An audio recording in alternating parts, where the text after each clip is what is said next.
محترم سامعین کرام، حضرت ادریس علیہ السلام حضرت آدم علیہ السلام کے پوتے اور حضرت قابیل کے بیٹے ہیں۔ قلم سے لکھنا، سینہ پرونا، ناپ تول اور اسلحہ سازی آپ علیہ السلام کی ایجادات ہیں۔ قرآن پاک میں 2 جگہ آپ کا ذکر آیا ہے۔ حضرت نوح علیہ السلام سے 1000 سال پہلے ہوئے۔ آپ علیہ السلام کی جو نصائح منقول ہو کر بعد میں آنے والوں تک پہنچی، ان میں چند یہ ہیں۔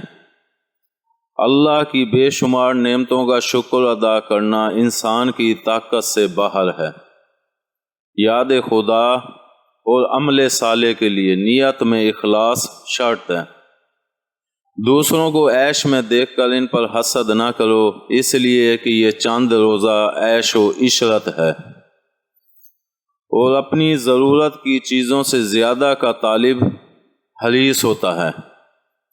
آپ علیہ السلام نے آخری عمر میں بحکم خداوندی بابل سے مصر کی طرف ہجرت فرمائی، دریائے نیل کے کنارے اپنا مسکن بنایا اور یہیں 82 سال کی عمر میں وفات پائی۔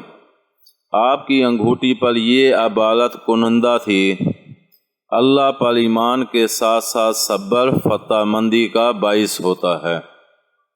امید ہے آپ کو ہماری یہ ویڈیو پسند آئی ہوگی۔ پسند آنے کی صورت میں لائک کریں، کمنٹ کریں اور شیئر کرنا مت بھولیں۔ ملتے ہیں اگلی ویڈیو تک۔ اللہ حافظ۔